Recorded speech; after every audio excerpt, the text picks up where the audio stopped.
Hello, and welcome back to Market Brief After Hours. It has been a turbulent Thursday on Wall Street, to say the least.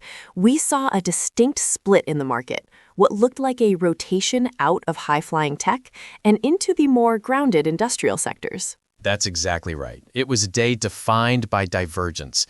You had the Dow Jones Industrial Average holding its ground, actually managing a gain, while the Nasdaq took a significant hit. The headline story is undoubtedly the technology sell-off, specifically the software sector, which is officially flashing warning signs. But beneath that, we have the Federal Reserve's decision to keep rates unchanged, rising geopolitical tensions in the Middle East, and some very wild moves in the commodities market. There is a lot to unpack. Let's start right at the top with the major U.S. indices. It seemed like a tug of war between the old economy and the new economy. Can you break down the closing numbers for us? Absolutely. Let's start with the winner of the day. The Dow Jones Industrial Average managed to buck the negative trend. It added roughly 56 points, or 0.11%, to close at 49,072. The strength there really came from the industrial and consumer-linked stocks. So the Dow holds up, but the S&P 500 didn't fare quite as well. No, it didn't, but the damage was somewhat contained. The S&P 500 slipped 0.13% to finish at 69.69. It was essentially dragged down by one massive anchor, Microsoft. When a company with that much weighting in the index takes a dive, it's very hard for the broader S&P to stay in the green, even with other sectors performing well. And that brings us to the Nasdaq, which I assume took the brunt of this. It certainly did. The Nasdaq Composite underperformed the other benchmarks significantly, dropping 0.72% to close at 23,685. This was a broad-based retreat in technology, but specifically the software sector is under immense pressure. We are seeing valuations getting stretched, and investors are starting to hit the sell button. We have to talk about Microsoft. You mentioned it was the anchor dragging the S&P down. What exactly happened there? A 10% drop for a company of that size is historic. It is historic. Microsoft plunged roughly 10%, which wiped out about $357 billion in market capitalization in a single session. To put that in context, that is its worst trading session since March 2020, the onset of the pandemic. The catalyst was their earnings report. They reported slower growth in their cloud division, which is the engine everyone watches, and they issued weaker guidance regarding their operating margins. When a company priced for perfection says things are slowing down, the market reacts violently. And this wasn't an isolated incident, right? It seemed contagious across the software space. It was a classic sector-wide sell-off. The iShares Expanded Tech Software ETF fell around 5% today. That move pushed the ETF nearly 22% below its recent high. By definition, that means the software sector has entered bear market territory. We saw ServiceNow slide about 10%, even though they actually beat earnings expectations. That tells you sentiment is awful. Oracle fell 2% and Salesforce was down 6%. It's a shoot-first, ask-questions-later environment for software stocks right now. Let's shift our gaze across the Atlantic. How did European markets handle this tech volatility? Europe was mixed, but the tech weakness definitely traveled. The Stoxx 600 slipped 0.2%. The real pain was in Germany. The DAX plunged 1.89% to close at 24,353. The reason? SAP. SAP is essentially Europe's answer to the enterprise software giants in the US. SAP tumbled 16% after disappointing cloud revenue guidance.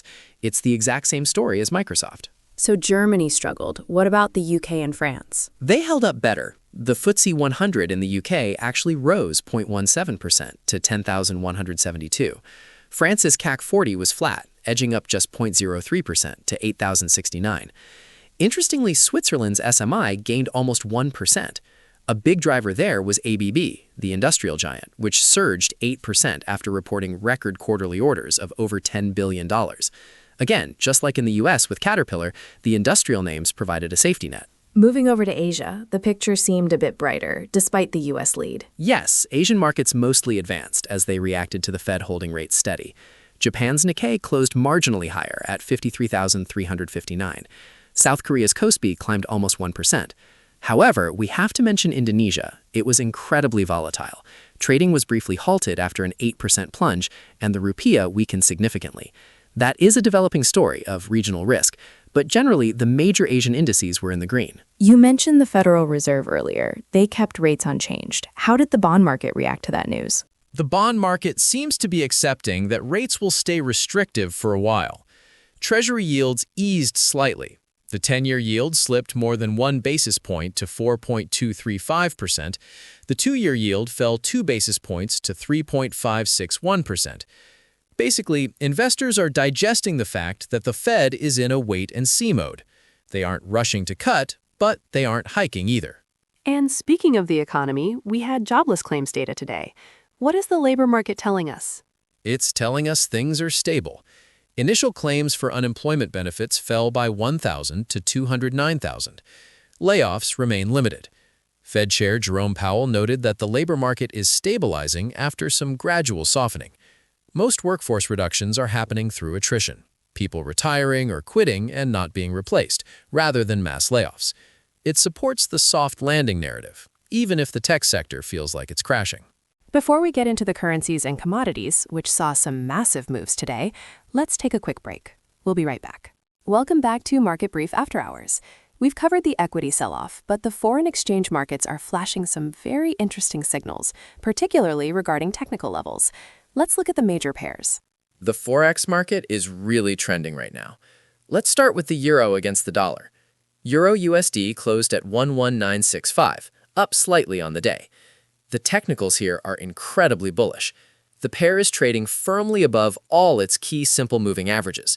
It's above the 50-day at 11697, the 100-day at 11676, and the 200-day at 11604. It's in uncharted territory for the recent chart period. So the euro is breaking out. What about the British pound? The pound is consolidating, but the trend remains bullish. GBP USD closed at 1.3806. It's just sitting below recent highs. Crucially, like the euro, it is trading well above its moving averages. The 50-day is down at 1.3406, and the 200-day is at 1.3420. As long as it holds above support at 1.3742, the bulls are still in control. Now, looking at the Canadian dollar, the issue seems quite different. Completely different. The USD CAD pair dropped 0.48% to 1.3490. This is a bearish chart. The pair is well below its key moving averages. The 50-day is way up at 1.3833, and the 200-day is at 1.3830. Breaking below structural support from late 2025 confirms strong bearish momentum for the pair, meaning the Canadian dollar is strengthening against the US dollar. And finally, the yen. We've seen a sharp pullback in USD JPY recently. Yes, the pullback extended today. USD JPY fell to 153.10.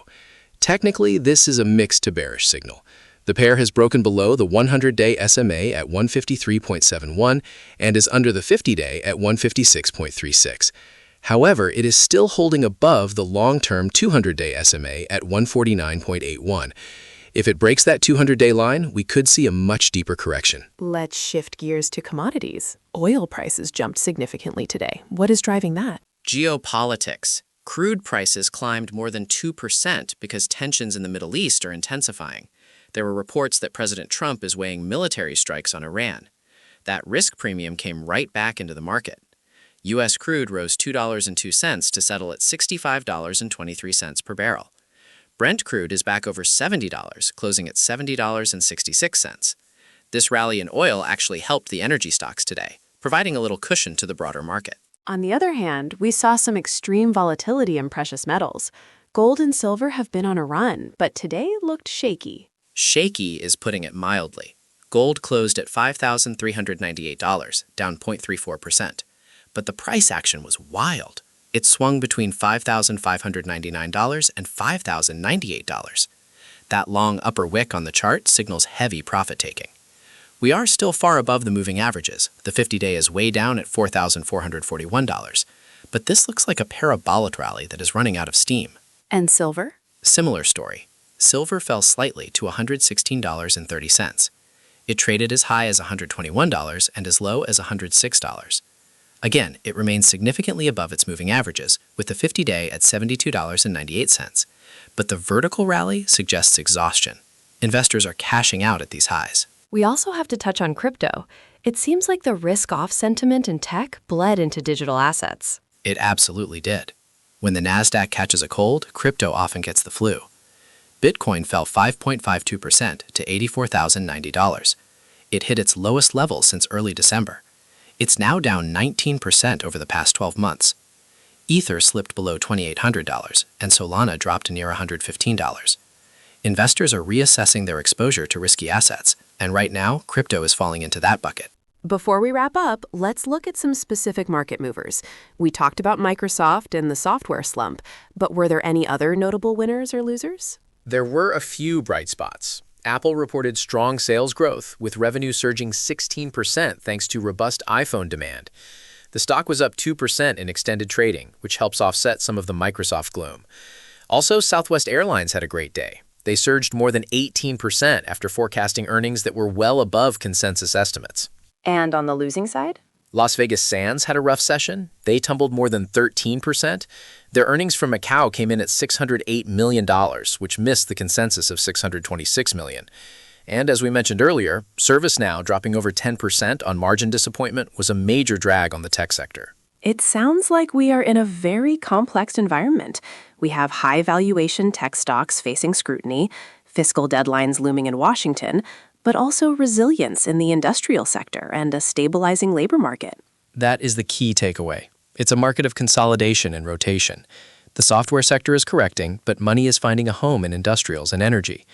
Investors are going to be laser-focused on the remaining earnings reports and, of course, the resolution of the U.S. government funding impasse to figure out where we go next. We will certainly be keeping an eye on all of it. That brings us to the end of this episode. If you find this useful, please follow Market Brief After Hours for your daily dose of financial insights. Thanks for listening.